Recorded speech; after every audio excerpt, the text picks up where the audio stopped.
Boo. Guess who? Well,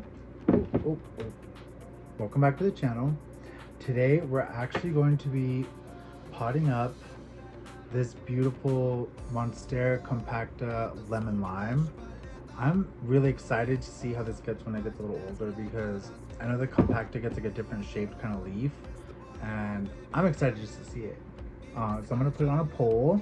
We're gonna put it here today with a pole that I already got made up, and got it all glued in there stuff, so it ain't gonna go nowhere. And yeah, we're just gonna get that potted up, and I don't know, I guess I can tell you a little story about something, right? So I can tell you, let me see, I'm gonna tell you a story about today. Do you want to hear about the time I died, or should we save that for later? I think we're gonna save that one for later. Today, let's just talk about plants and like some other plants that maybe I want to come. That's what I'm gonna do. I'm gonna talk about some ideas that I want to do with the plants that I already have and with the plants that I already have coming. So we will go through all of that too. So let's first, I guess let's get started. I'm gonna put this little, I think this is the ugliest little pot. I mean, if you like it, let me know, because I don't know why the heck I bought it. But let's go ahead and take this out of here. This is a self-watering situation, which I guess is alright for some plants. I might just save that pot for like an anthurium or something, but all these monsteras that I ever buy, oh my god, those out of the big box stores, they have a lot of peat moss in them, and I don't really think that my plants like peat moss, because I had another monstera before. It's right over there. It's kind of like a round form monstera, like it's very, very round, and I love it to death. I was like, this is so cool. Like when I first saw it, I seriously thought it was an alocasia, and I just kept walking by it and I was like, this looks so weird. And then I saw the stem and I was like, that's not an alocasia, that's a freaking monstera. And so I had to buy it. It was only like 20 bucks. But for like a form of monstera I've never seen before, especially at a freaking city market, I was like, let's go. Oh, these roots are not bad. This is actually pretty nice. Maybe I like the self-watering situation, but I don't know, the peat moss to me, it just holds so much, it retains so much moisture that I just don't think the roots can breathe so well. So normally I don't like to use peat moss. I mean, maybe a little bit of peat moss with the mix, but I just put in the, like, I'll save this mix and just add it to my other mix out there. But mine doesn't have a whole lot of peat moss in it, because I put more like wood chips, and I put a lot of fir bark, and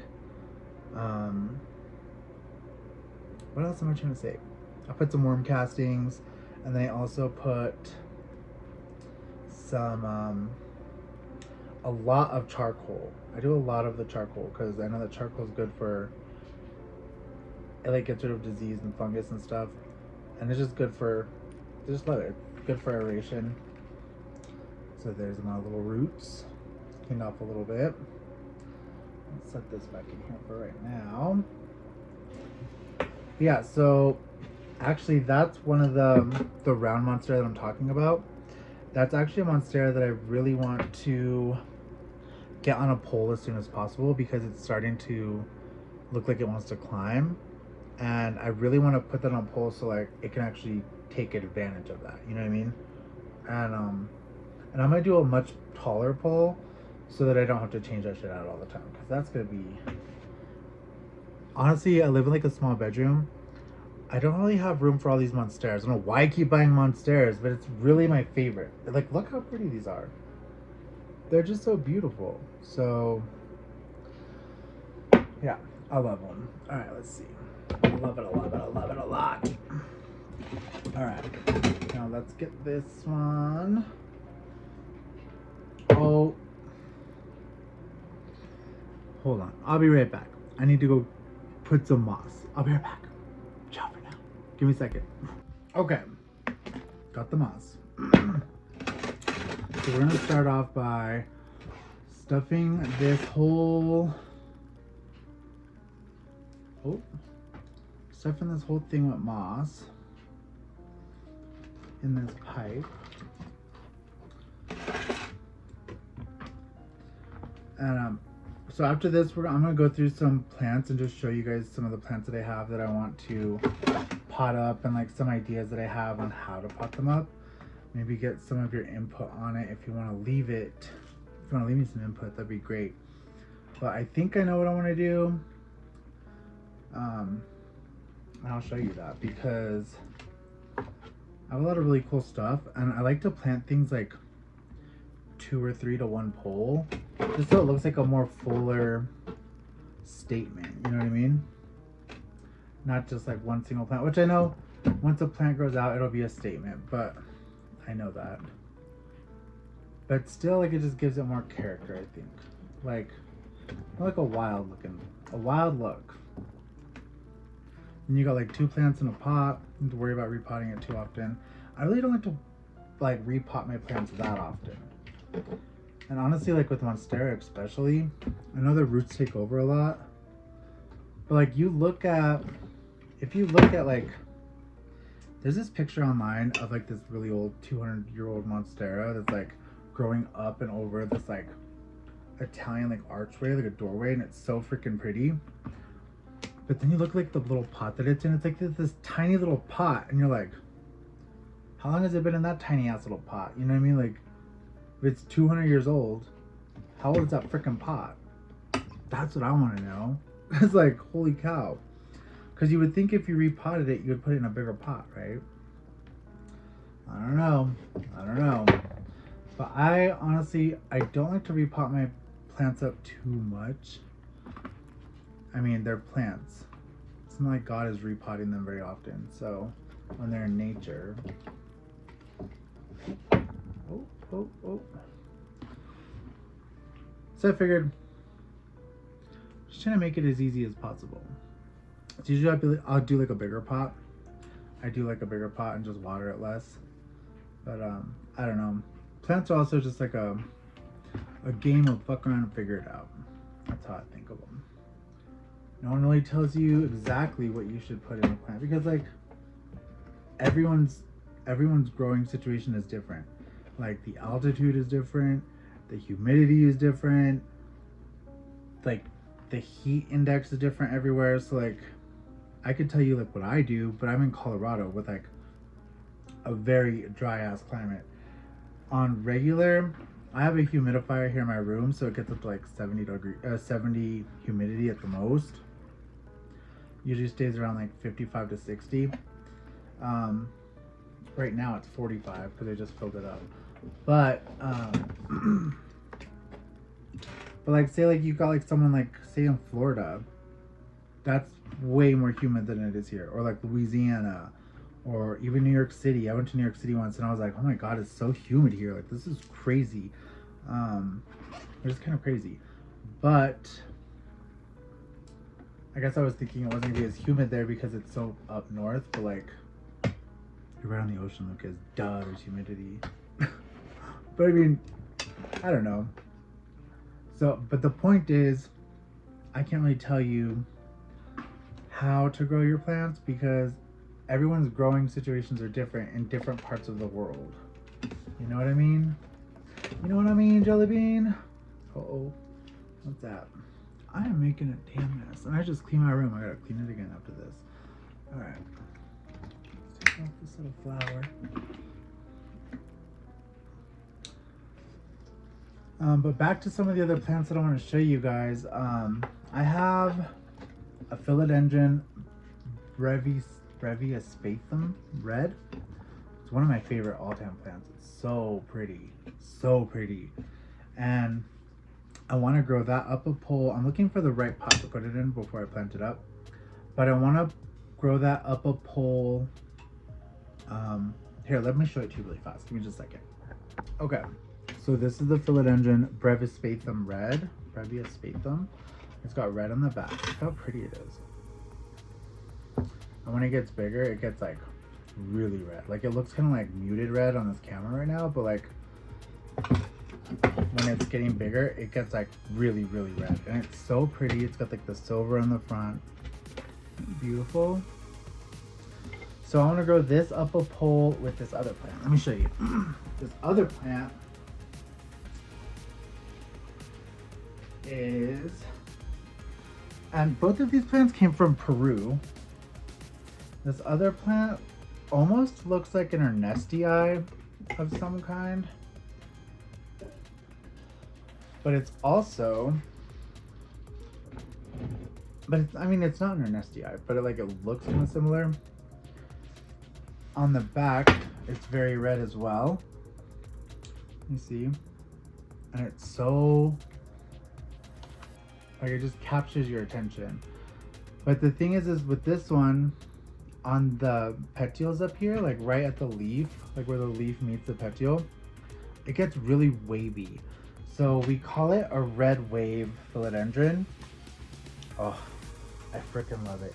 So I'm gonna grow those two up a pole together. I'm just looking for the right pole to put that whole situation on. So pray for me, because once I find the pole, it's gonna be fun. And then another one that I'm gonna put on a pole here soon is a philodendron patriciae. Let me show you that one too.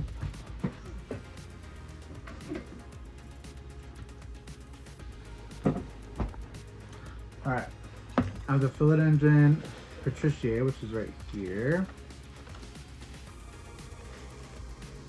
And then this one, which looks very similar, is an Esmeraldens narrow, which I think is going to be really, really beautiful. So I was thinking of putting these up on a pole together because they look very similar, but they're still very different. Just to see the contrast, you know, because these get really dark leaves, the patriciae, you see, and then the other one gets really bright green leaves. I just think it would look cool, like the contrast, you know? So that's what I'm thinking with those ones. And I have so much stuff I need to pot up, it's crazy. I need to get more poles. I just got so much to do. And oh, all right, so here we go. Let's put a little bit of dirt and soil in here really fast. Got my hori. It's all rusted. Look, I left it outside on accident. So I gotta clean that off, put some vinegar and some stuff and take care of that. But it's like a hori. It's like a knife on this end, a saw on this end, like a shovel. There's all kinds of stuff. And this was made by hand from a blacksmith. And I thought it was so freaking cool. So I had to get myself one. Okay. Does that look good? Yeah, I think so. Alright, let's fill this in. I'm just gonna use my hands. The hori is okay, but it doesn't get as much as my hand does. I guess I'll use my hand, not my hands. I only got the one hand that really works. Because, like I told you, I died at one point from a stroke, which we're gonna save that story for another day. Another story. But yeah, that was fun. I guess. It was definitely not fun, but you know, you live and you learn. Don't go popping your neck, children. Don't do it. That's what I did. Don't do it. Alright. Maybe I should ask y'all, like, do you have any questions so that, like, I could think of stuff I can talk about during these? Because sometimes I'm at a loss of words. And I just kind of needed to put the camera on and then figure it out as I go. Because, you know, your friend here your boy is not scripting nothing. It's not happening. I am not gonna write a script. It's not gonna happen. Alright. Oh my god, those. Oh my god, those.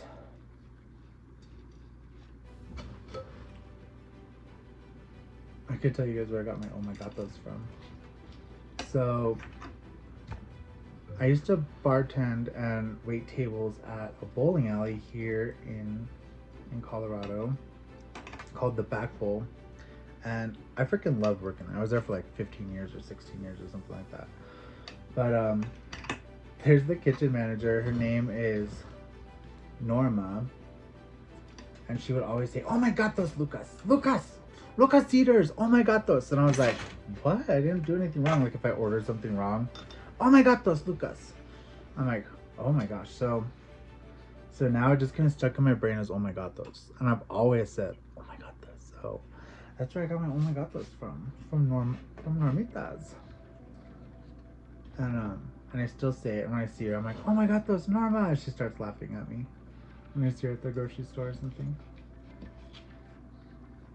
Oh my gosh, this is not so cute when it's all finished up. It's almost done, but let me see. I need to find, where are they? Hold on, they're right here.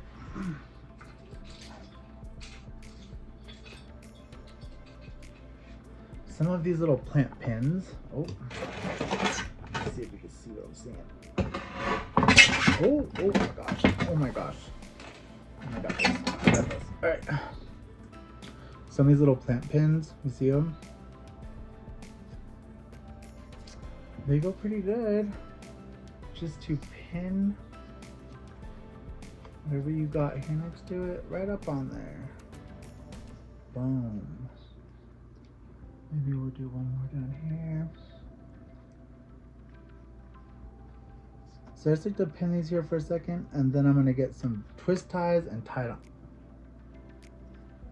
I knocked it out. Hold on, give me a second. Okay, we're back. 1, 2. Sometimes I do these things backwards, like I'm ridiculous with it. Oh, make sure. No, see, it's backwards.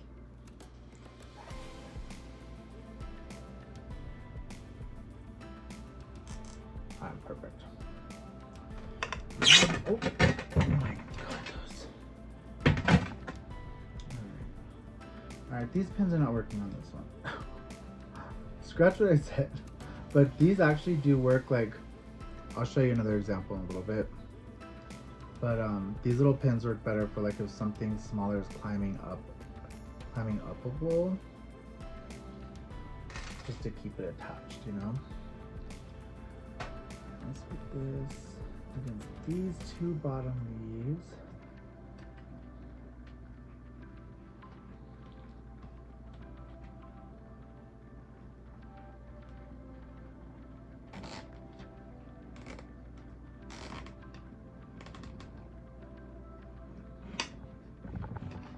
How does that look? It looks centered. No. Not at all. It's okay, it's okay. The plant it's not gonna be perfect, but I think it looks beautiful on this. Let's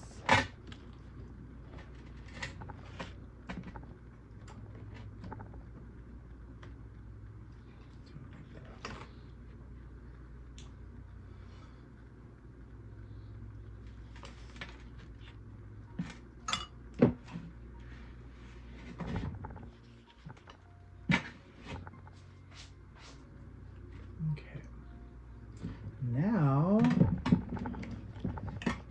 oh, look how cute it looks. I love that.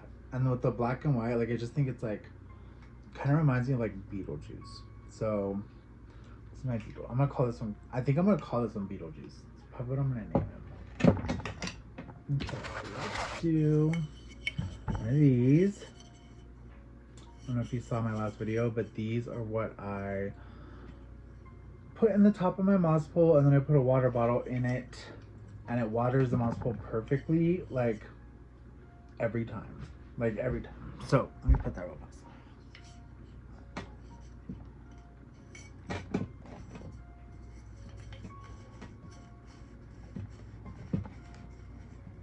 I feel like I'm violating this every time I put it. Every time I'm like shoving the thing down there, like, hold on, I'll show you. I feel like I'm violating. Like, I gotta hold all the moss in.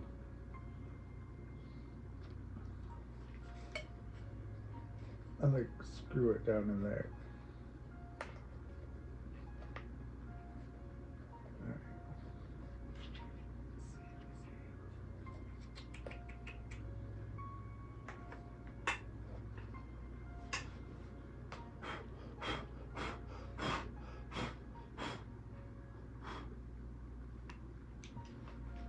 Oh, losing some more stuff.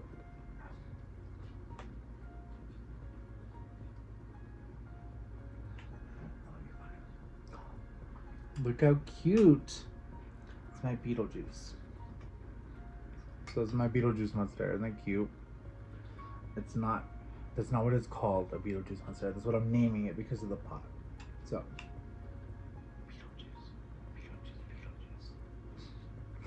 Alright. Anyway. Let me show you some more plants. Oh, put that aside. I absolutely love it. I love it, I love it. Let me show you some more plants that I need to pot up.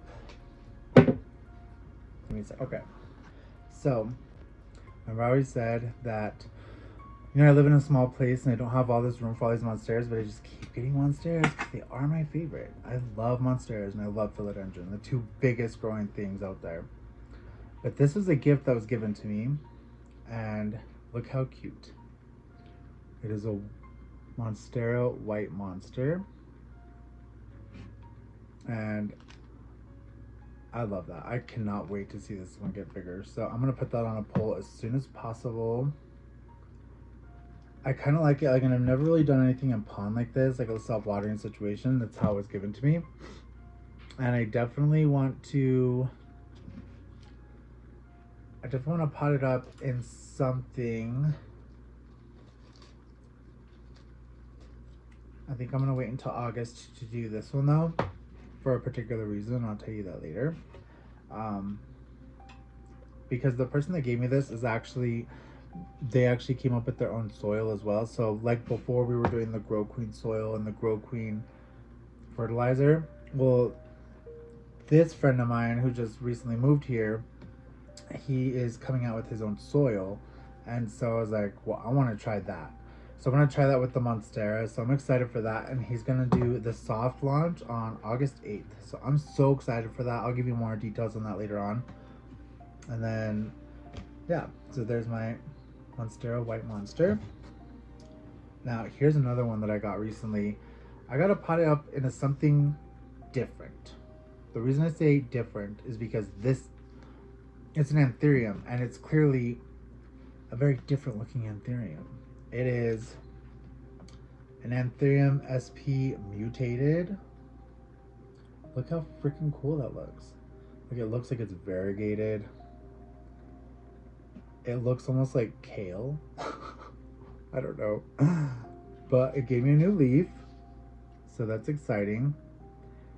It doesn't look like it's as wavy as the other one, so I'm excited to see how that works. But so the bottom of the original leaf isn't like red or pink, but the bottom of this leaf is definitely like pinky red vibes. More like a pinky red. So that's gonna be cool to see, and it's not really hating the lack of humidity here. I had put it in a really high humidity situation when I first got it, and it was already putting out a leaf, and it like immediately aborted the leaf.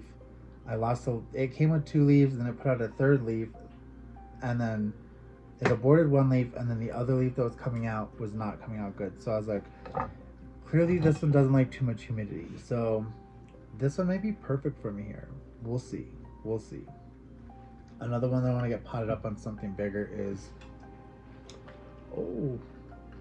my Philodendron Atabapoense variegata. I love it. I love it, I love it. When the sun goes through it, it looks really, really pink. And it's freaking awesome. But I want to put it on a pole to where it can go up and get large. So we're gonna do that. I just gotta find something that I could put it like a sister plant, like a filler plant, you know, because there's a lot of pole there. And I was kind of thinking, because I also want to put these up on a pole, which are my Monstera Laniata Variegata. And I have 4 stems in here right now. And I like it like that. It looks so cute, so bushy. But I need to put them on a bigger pole. So I was going to put these on a pole by themselves. But I might take one of them off and put them with this sister. We'll see. I'm still trying to decide on exactly what I want to do with it. If you guys have any ideas, bro, shoot them over here. Because I love an idea. I love a new idea. And I'm trying to look around and see what else I want to get done soon. I do have a Monstera Subpanata that I want to put on something. And I think I'm going to put the Subpanata on the pole with the big round one that I was telling you about. And I think that would be cool. We'll see. I have so much stuff to do. I have so many plants to still do. Like, I'm looking over at another one. There's another Peruvian one. It's, let me see. Okay. So this is from Peru as well. This is it's a no ID. And it's a philodendron Peruvian no ID trilobe, velvet trilobe. And it just looks so freaking pretty. And I cut it up because it was a lot longer than this. And I gave a friend a cutting, and then I stuck a couple cuttings back into here. So it's just starting to come back to recover. So this will probably be one of the last ones that I change into another pole, because you still got to root into this first. I just wanted to show you guys that one. But then there's this one. And this is the Philodendron Genevivianum Silver, or Genevivianum Platinum. And that's pretty cool. It's got like a hairy petiole, you see? It's pretty awesome. So, you know, I love me my silver plants, so yeah. So these are some of the things that I have coming up. It's exciting. I got a whole bunch of other plants. I think next time, maybe next week we will do an updated tour, because I haven't done a tour in a long time, and I live somewhere new now, so maybe we'll do that. Or should I do should I repot something, or should I do a tour? I think I should do a tour. So we're gonna do a tour. Screw it. We're gonna do the tour, and then we can talk about what we want to do and where we're gonna put these plants during the tour. So I guess that's it for today. Kind of a short little video. I just wanted to get back into it and, you know, show you some of the stuff I got going on, some of the ideas I have, and get this baby potted up nice and beautiful. Oh, I love Beetlejuice. Beetlejuice. Oh, it's so freaking cute. Oh, wait, hold on. Let's get this back. It's a little hair clip, but look how cute. Isn't that adorable? So, all right. Well, I will see you guys next time. Ciao for now. Bye.